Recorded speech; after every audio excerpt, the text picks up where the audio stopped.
Hello. Yeah. Hello from a very Freezing. freezing, Yeah. cold Chroma. Yes. Good morning. Good morning. Oh well, it may be the afternoon or evening by the time you look at this. But anyway, warm feelings towards you. Hi, I'm David, and this is Sarah. And Sarah's going to ask me some questions about organic pools. You can tell it's been a while since we've done this. Yeah, it's been a while. All right. Yeah. We'll just go straight into Yeah. it. So Just we're a bit wooden. We're a bit Actually, we always rusty. were wooden. We always wooden. Yeah. We're a bit rusty, Yeah. so bear with us. We'll just go straight into it. Yeah. So this is from Aquaphonics Revolution. We hear from them quite a lot. All right. Thank you so much for your responses. What is the best way to fix the timber wall into the pond? Please keep up the great work. Oh, thank you so much. Yes, the best way, obviously, it would seem obvious that you just want to sort of put big bolts down through to the wall, to the concrete wall below, which defines the swim zone. But obviously you can't do that because you'd be puncturing the liner. So what you do is you either put in what are called keys, which are just tangential pieces of wood along that wooden wall that stick backwards into the regeneration zone, and then they will get covered by gravel. So it's all held there by friction. Or on the back side of that timber wall, you can put in stainless steel brackets and put a big rock on it. So it's gravity keeping it in place. Also, what I've done retrospectively is a hollow filled concrete block, or just a hollow concrete block that's normally filled. You could strap that with a stainless steel strap to the back side of a timber wall, and that has the added advantage that when it's filled with gravel as well from the planted zone sort of filtration bed, that will be doubly heavy and stay in place and have a lot of friction. So yeah, there are several ways to do it. You can either incorporate these timber keys into the build of the wooden frame, or retrospectively you can put in brackets. Is that all right? Yeah. Yeah. Sick. Sick? What's that mean? That's sick. Yeah. Right. Cool Next lingo. up, we have Pete B2594. Love the Hi, Pete. Q&As. Hi, and Pete. Hi, Pete. Love the Q&As and the highlights of Norfolk tour. On to my question. I have a sloping site, approximately 1 metre 2, or 1 to 20, or 1:20 p.m. Was that 1 in? Oh yeah, 1 1 in in 20. 20. Yeah, yeah. And wonder if it's best to dig away the slope to get a level base or build up to a level. Can see arguments either way. What are your thoughts? Hi, Pete. Definitely dig down, get a level playing field, get a level place to make the pool. Then it'll all come together simply. If you try to use spoil to build up a bank, that bank will be uncompressed subsoil and will then sort of start sinking over the next couple of years, and it'll probably collapse, go down to about 30%. Easier, far easier. Get it level, and then start from there. It's only 1 in 20. It's not great. It's a great deal. Beautiful. Absolutely beautiful. Next up, we have, so bear with me, this is a slightly longer question, but quite interesting. Zara Henry, 1682. Hello there, David and Sarah. My name is Sarah Ann, and I live in Mississippi near the Gulf Coast of the USA. Hi, Sarah. Hey, Sarah Ann. I've been slowly hand building a plant-filtered pool for about 4 years. It now has the liner in, and I built a wooden retaining wall, but it is floating a bit, so the retaining wall's floating a bit. Yeah.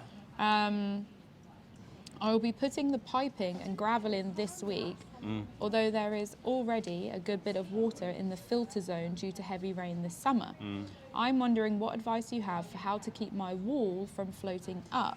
Well, we've answered this in the first question, which is great. Yeah, so retrospectively, add brackets on the back of that wall, either stainless steel brackets or hollow concrete blocks would be your best option.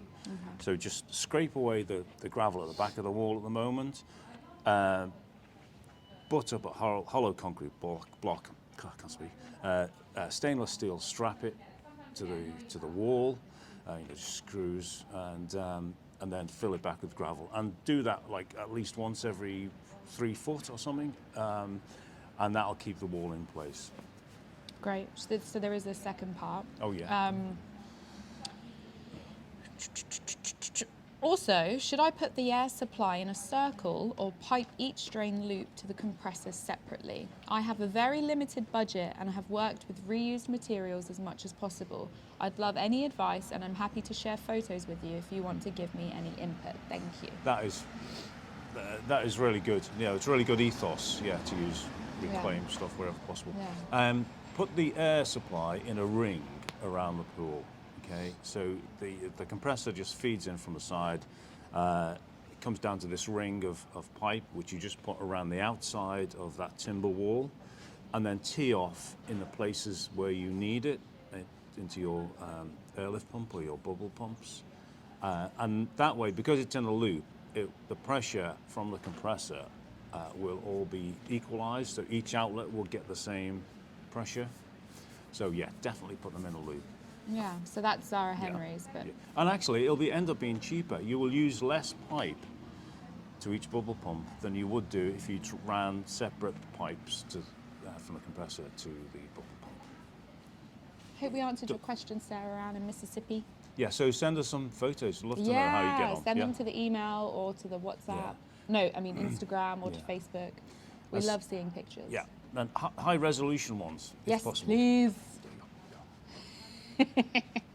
I'm a picture snob. Yeah, we like nice quality pictures. Right, so we answered a few of these before, but we never actually sent that video out, so we're just going to repeat these. Yeah, go on. Yeah, All that'd right, be good. so Mr. Advats, what is Yeah. the life of a liner, and what happens if the liner is worn out over the years? What is the least damaging way to replace it? Okay, well, the life of a liner really depends whether it's exposed to sunlight or not. If you make the pool correctly and the liner is completely protected from sunlight with gravel around the outside, then it will last forever. But they're normally guaranteed for like 25 years. But if you protect them from UV radiation, then they should last forever. The liner is exposed to the light or is visible underwater, but it's at least a meter down. And the UVA, or was it UVB? I don't know, I can't remember. Anyway, but the ultraviolet light will not have sufficient energy to get down and cause any issues. It's about 2% of the radiation that falls on the surface of the pool ends up at 1 meter depth. So basically, you know, it's like 50 times 25 years, which is going to be a long time for that. None of your problem. Yeah, so it's going to last forever. If it's made properly, if you have the edge exposed to light, which a lot of people sort of mess up the edge, if you have the edge exposed to light, that's where it'll get damaged. And how would you repair it? Well, I've repaired it just with draining the pool and gluing it. Well, that's a very small pool. It's not my proper pool. The big pool. That's the pool in the greenhouse. Best thing to do though would just be to build it properly the first time. Build it properly so it's all nicely protected. Yeah. This wasn't a question, but I was very happy with it, and I thought my ego would really enjoy bringing it up. From GVD Maas, nice Dutch wordings, like that. Greetings from a Dutch watcher, because if you recall in the last video, I was speaking pretty much fluent Dutch. Yeah. So our Dutch fan base is representing hard right now. Oh. Okay, so we'll do one more. This is from Tuffy2242. I've got a question. Is there any way to have a warm natural pool year round, as in 70 to 75 Fahrenheit? I think we checked that and it was like, what, 30 degrees or something? Yes, that's right, yeah. I had thought about a greenhouse for winter with maybe a rocket mass heater pipe around the bottom when it's cold, and greenhouse opened on 2 sides at least in the summer. Well, I have made a film about making a little pool in the greenhouse. I forgot what I called it. Anyway, could we tag it below or something? We'll tag it. Forgot what I called it. I think it was the pool that shouldn't work. It was some title. The greenhouse pool. The greenhouse pool. Yeah. Anyway, so you can make it in a greenhouse, but I must admit, our greenhouse is not heated, and in the winter now it's actually really quite cold. It's not frozen, whereas the outside pools are frozen. The answer really is just my ethos really is just embrace that cold water and then heat up your body afterwards with a sauna or whatever, or heat up in a sauna and then get in the pool. If you're going to waste an awful lot of energy just trying to keep a pool warm, because a lot of energy will be lost as heat through evaporation from the surface. So in these days where we're really sort of considering energy consumption, I would not recommend. Sort of defeats the purpose, doesn't it? Yeah, yeah. And what about bacteria growth in a warmer pool? That is a very good point. Yeah, yeah. The warm, if it's warm, if it gets anywhere towards 30 degrees C, that's you don't want the pond to go above that. That's how you get syphilis. Yeah, you can get bacteria and stuff in there. You get an ecology can flip into another state where it's unpleasant. You don't want warm water all the way around. Yeah. Cooler water is healthier for ecology and healthier for people. Would it smell if it was warm? I imagine it would have a really weird odour. It depends on the combination of factors. Whether you've got a lot of organic matter in there, yes. If that's built up and it's warm, you'll probably get anaerobic decomposition, and you get methane and ammonia given off. So you wouldn't want to. Oh, Yum. no. So you want a cooler, well oxygenated pool, and you'll have no problems. Look at all the taxis leaving at the same time. It's like they all just got a phone call from the same place. Yeah. I'd love to know what's going on in their life right now. I think they'd be more interested in us than we are. But anyway, Those are our questions for this week. If you have any other questions, please drop them down below on the YouTube or on the Instagram or on the Facebook. We really love to have a variety of questions. Oh, and by the way, I'm just about to publish a video on conductivity meter. So I haven't actually been sponsored or anything by this company, but yeah, I think it's going to change my life.